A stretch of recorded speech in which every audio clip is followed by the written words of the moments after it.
I'd like to add a few reflections as you sit. So please feel free to follow your meditation practice and just something to reflect on for a few minutes. I briefly mentioned how Angulimala became a murderer because he had so much faith and brightness, innocence, devotion to spirituality, and believed in this teacher. But he was rather naive, and so he was tricked, and he wasn't wise enough to discern, so he was tricked into getting 1,000 fingers he was supposed to collect. So he was on number 999, and the next was going to be his mother. But the Buddha, with his incisive vision, could see Angulimala's potential. And he appeared in the forest where Angulimala was known to be hiding, and people were terrified to go there. But the Buddha just walked quite peacefully through the forest and distracted him from pursuing his mother, which is a great thing, because if he had killed his mother, he would have been doomed to hell realms for eons, because it's one of the most grave sins. And so Angulimala saw the Buddha and started running after him. But the Buddha was just walking at a normal pace, and still Angulimala could not catch him. And so he actually was shouting out to him, "Stop, recluse, stop." And then the Buddha turned to him and said, "I have stopped, Angulimala. Now you stop." So here again, this is the Buddha exhorting us to stop. Slightly different than the crossing the flood, where stopping you sink, and we're taking a little way. Again, I want to use that to encourage us to stop our habits. What did Angulimala have to stop? He had to stop killing. In fact, he did. He, right then and there, became so aware of his ignorance and the horrific deeds he was committing, that he fell at the Buddha's feet and asked for ordination, and he became a bhikkhu, and thereafter he became an arahant. So we must never blame ourselves, because blaming and shaming and being regretful and all that doesn't produce a good mind state. It just keeps the brow very furrowed and the heart very contracted in the past. And what we really want to do is open the heart and offer forgiveness through our own understanding, our discernment. Oh no, that is not to be done. Whatever we have done that we feel uncomfortable about, sad about, remorseful over, that brings us to a point of resolution. No, I will not do that again. I will live in virtue. I will take up precepts. I will remove the stains from my heart, the blemishes. I will cleanse from the inside. And this is the point of, in our meditation practice, we stop to review, to see and to know what habits we have been following, what harm we have caused. We know that, we remember that, and then we make a determination, or we promise ourselves to do our best never to repeat that, never to go those ways again, because we see the harm and we want to remove the harm.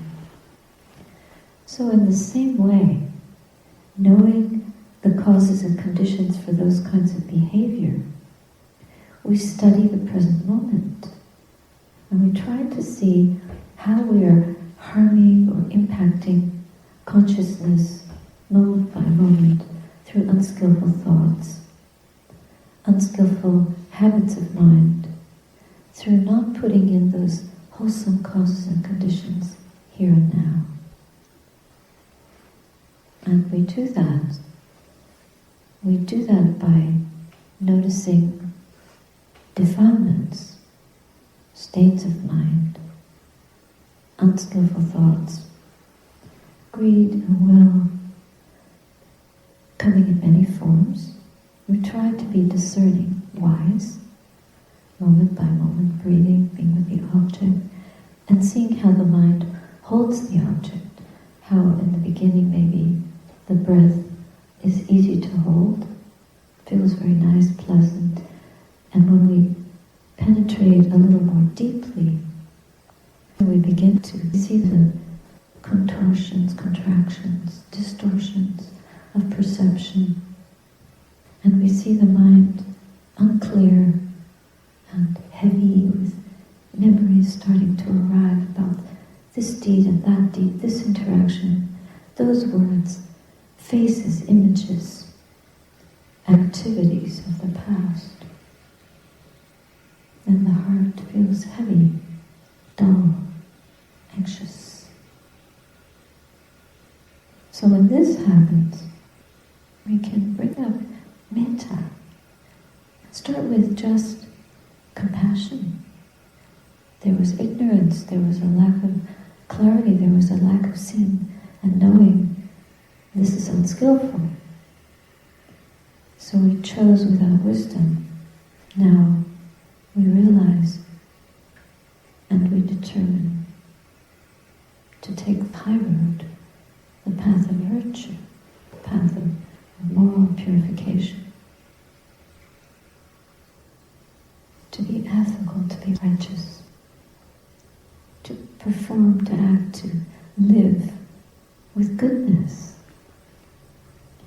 free of stains, free of causing pain and harm to ourselves and others. Live blamelessly.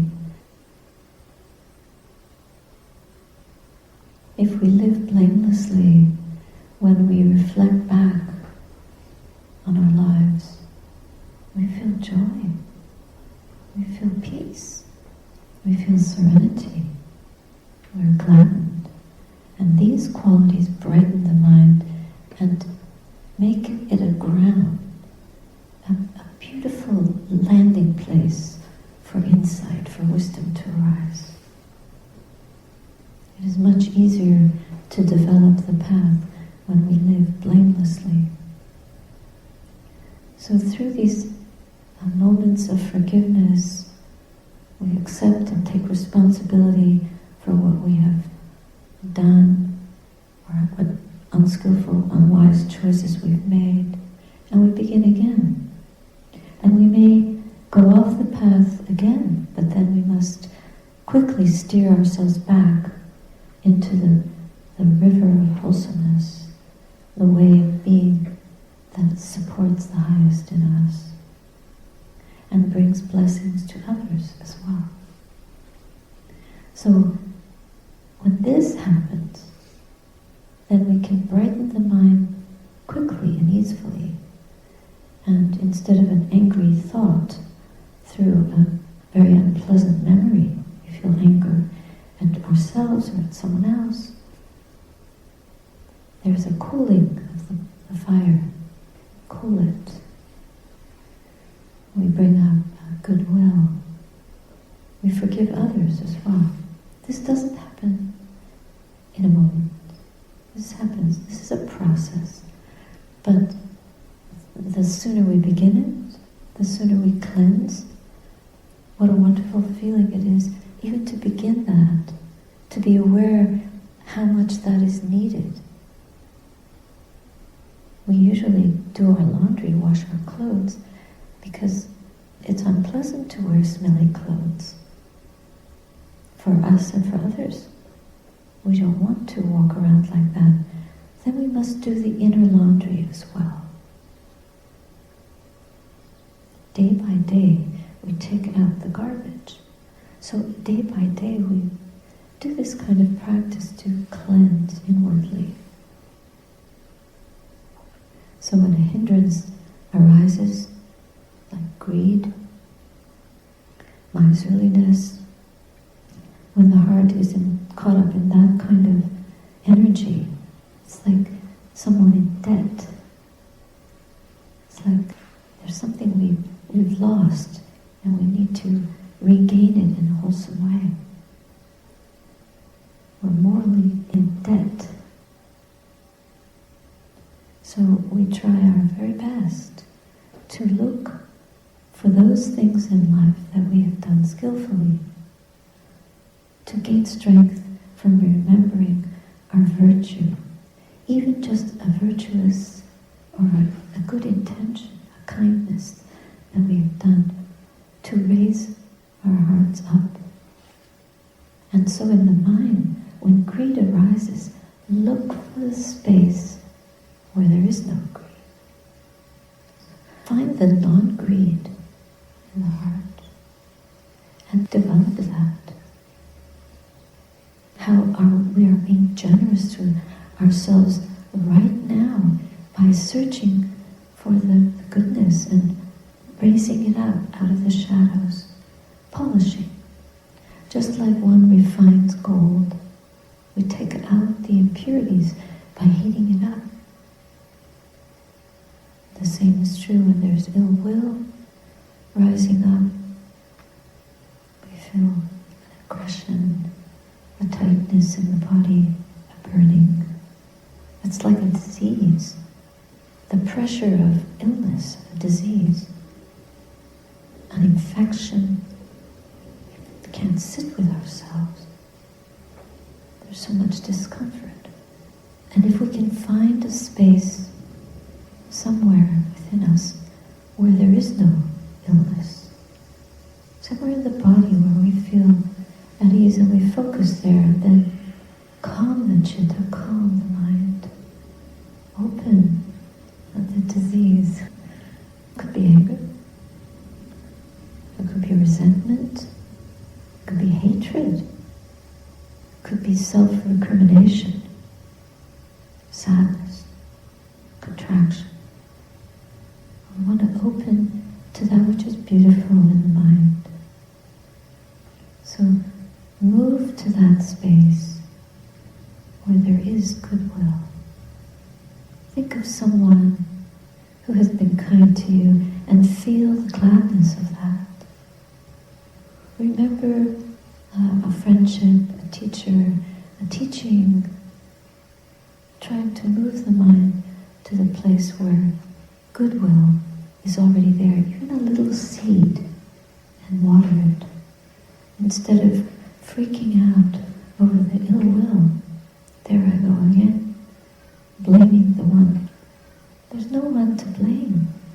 Essentially, we're just creating a person, a solidity, a being that we then thrash. But this is ignorance. So when we come to face these hindrances one by one, we can disarm them by resting on the knowledge that this self is empty. It's empty, but we recreate it over and over again with attitudes of unskillfulness and blaming. But rather than blaming, just taking responsibility and in that space finding the goodness. There's no one to hate, but there are deeds. Karmic deeds have been committed, and we want to commit to that which frees us from harm and frees all beings from harm. So rather than a being, it's a beingness. It's a wisdom that we're growing to awaken to what we truly are and what we are not. And if there's a hindrance such as anxiety, restlessness, we can name that. And know this is also due to causes and conditions. A lifetime of giving into restlessness, giving into anxiety. So restlessness is one of the most compelling. Look at the world, it's just a mass of restlessness. So then you know this is not mine, it's not my restlessness, it's a hindrance, it's universal for all beings. Just like Dutch elm disease attacks every elm. It's not because they don't like this elm or that elm, it's a disease of elms. And these are diseases of the mind, or conditions of the mind that we can overcome. And unease or dis-ease, a lack of ease. When you feel restlessness, the bondage of it, it's like being a slave. The kind of sensation, you can feel it in the body even. Sometimes it's so pungent. So then we look for the place of ease in the heart to counter it, to pin it down and abandon it. The way we have these live traps in the hermitage where the insects go in, there's a little trap door that it's transparent, it shuts, and then they realize, we can't stay where we are, we have to get out. And so we do that with the restless mind. We do just exactly that with our restlessness. We trap it, catch it, see it, there it is, and then abandon it. We life trap it, we let it go. Instead, we turn the mind to the place where there is no restlessness in us. Any point where we can sit and keep sitting diligently, mindfully, ardently, with gladness, saying yes to staying put, saying yes to stopping. This is a skillful stopping, to being present, committing to the present moment, not the past or the future. Remembering it's all empty, and the emptiness is to be explored and investigated and understood. Where is the ending of suffering? Right here in my own heart, not in someone else's heart, not outside, not in wandering restlessly and looking for objects to be pleased, or looking for experiences to be collected, gathered. But just this moment is all we have. We make the most of it.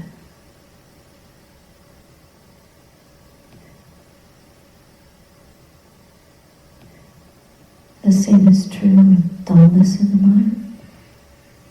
We feel dull and sleepy, tired. There are causes and conditions for this.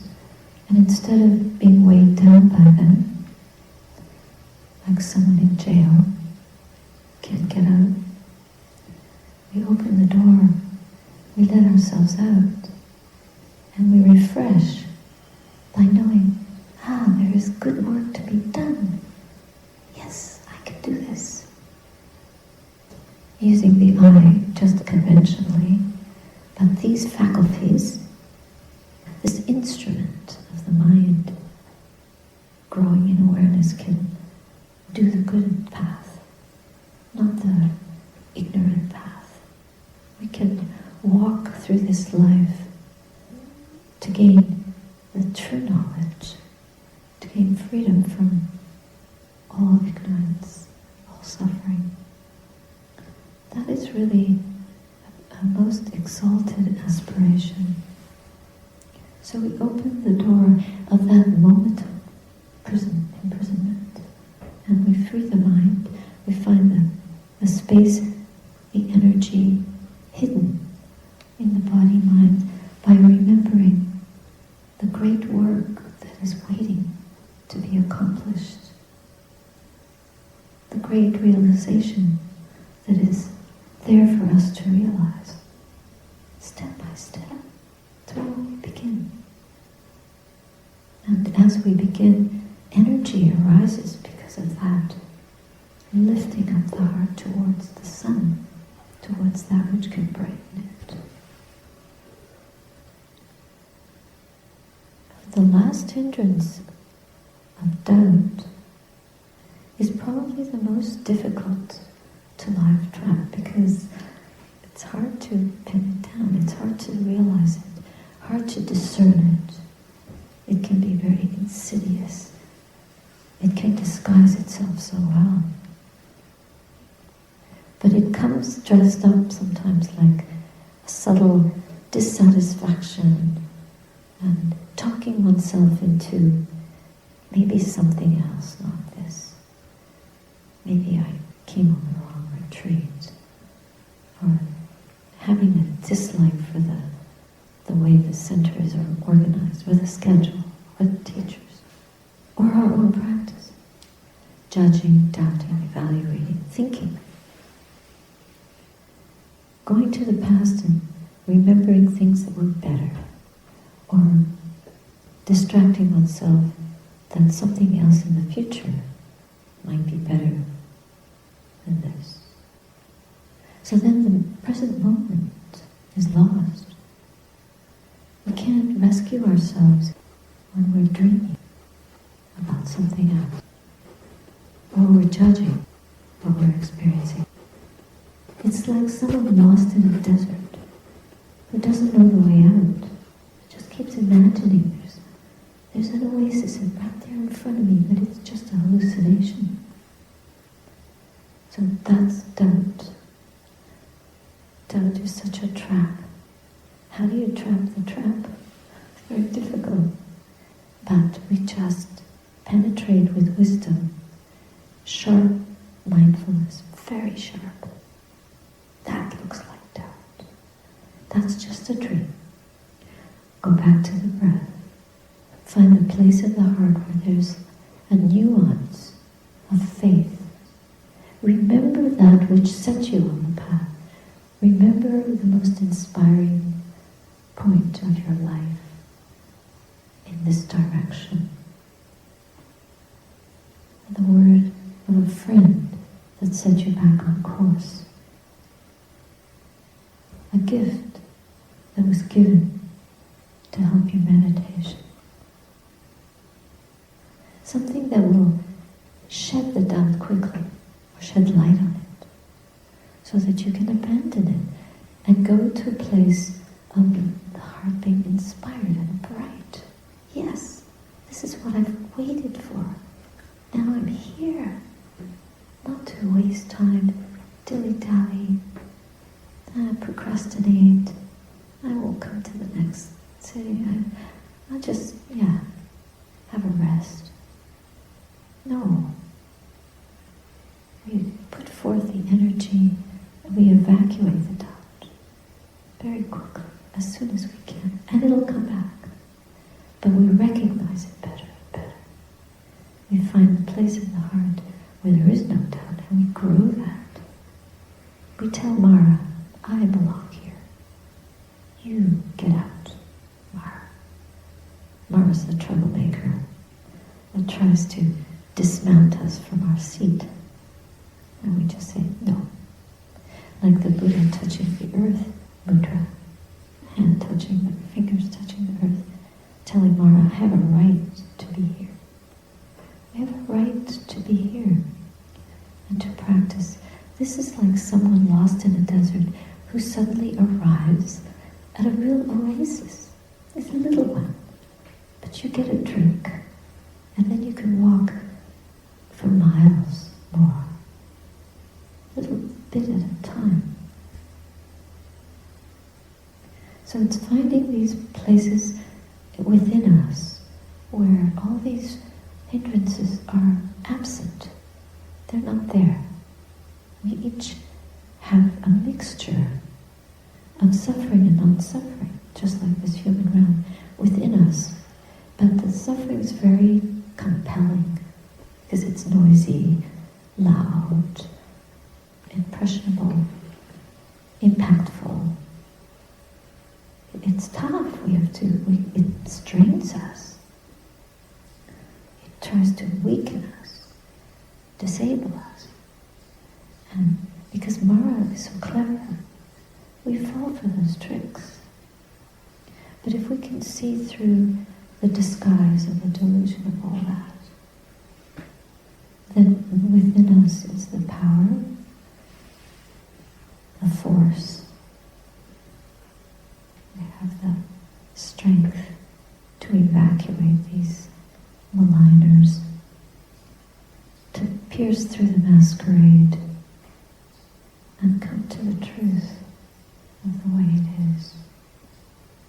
And the truth of the way is within us. That we can trust. If we can't trust anything else, we can trust the Buddha. So if we remember the teacher within us, in the presence of any hindrance, that's the beginning of our safety. It's a rescue remedy. We take it. We keep going.